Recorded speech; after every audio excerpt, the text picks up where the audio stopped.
তুমি চলে যাবার পর আমার পায়ের তলার মাটি সরে গিয়েছিল।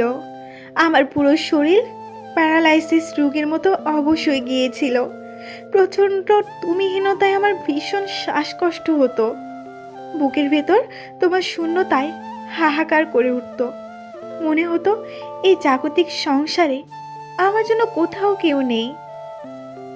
আমি এতটাই ভেঙে পড়েছিলাম যে একটা সময় মনে হতো তুমি মানুষটা ছাড়া আমি ভীষণ অসহায়। তুমি মানুষটা ছাড়া আমার বেঁচে থাকা অসম্ভব। তুমি আমায় এতটাই গিলে খেয়েছিলে যে আমি নিজেকে নিজেই ভুলে গিয়েছিলাম। নিঃসঙ্গতা আর হতাশা আমায় পেয়ে বসেছিল। প্রচণ্ড মন খারাপ আর ভালো না লাগার তীব্র অসুখ আমার ভেতরের আমিটাকে একটু একটু করে মৃত্যুর দিকে ঠেলে দিয়েছিল। আমি বেঁচে থাকার সমস্ত আশা হারিয়ে ফেলেছিলাম। বিশ্বাস করো, সেদিন আমার পাশে কাউকে পাইনি। কেউ আমায় সান্ত্বনা দেয়নি। সেদিন কেউ আমার মন খারাপের সঙ্গী হয়নি। কেউ আমার হতাশা আর কষ্টের গল্প শুনতে চায়নি।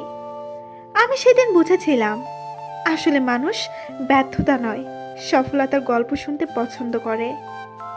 বুঝেছিলাম সুসময়ে অনেকেই পাশে থাকলেও দুঃসময়ে নিজের ভেতরের তুমিটা ছাড়া আর কেউই পাশে থাকে না। বুঝেছিলাম এই পৃথিবীতে আসলে কেউই কারো নয়, সবাই নিজেকে নিয়েই ব্যস্ত, নিজেকে ভালো রাখতে ব্যস্ত। ঠিক তখনই মনে হলো আমি কি করছি?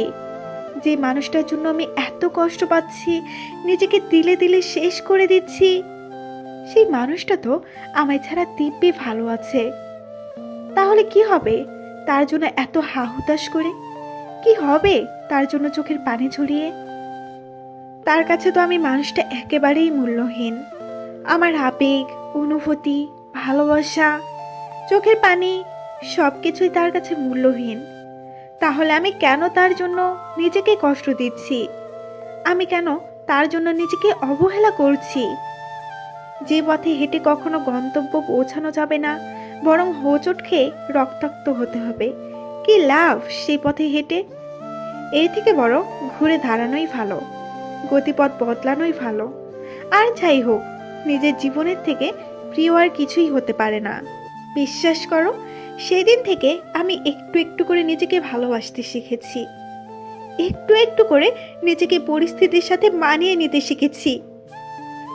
এখন আর কোনো আঘাত আমায় ভাঙতে পারে না, কারণ আমি আবেগ ভুলে বাস্তবতা মানতে শিখেছি। আমি কান্না মুছে হাসতে শিখেছি। আমি নিজের জন্য নতুন করে বাঁচতে শিখেছি। আমি শিখেছি কি করে একাকিত্ব উপভোগ করতে হয়। শিখেছি কি করে নিজের হাত নিজের মাথায় রেখে নিজেকে সান্ত্বনা দিতে হয়। শিখেছি কি করে নিজেকে ভালো রাখার দায়িত্ব নিজেকেই নিতে হয়। আমি শিখেছি পুরোপুরি ভেঙে যাবার পর কিভাবে সোজা হয়ে দাঁড়াতে হয়। শিখেছি কিভাবে শেষ থেকে আবার নতুন করে শুরু করা যায়।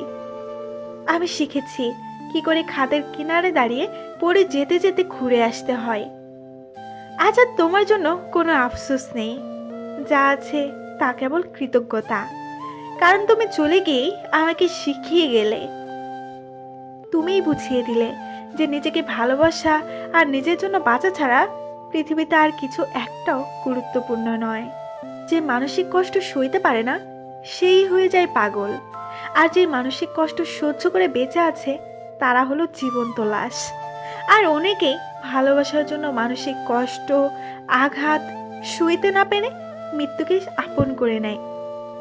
আর অনেকেই ভালোবাসার জন্য মানসিক কষ্ট, আঘাত সইতে না পেরে মৃত্যুকে সাথী করে নেয়, আপন করে নিয়ে কবরে চলে যাচ্ছে অনেকেই।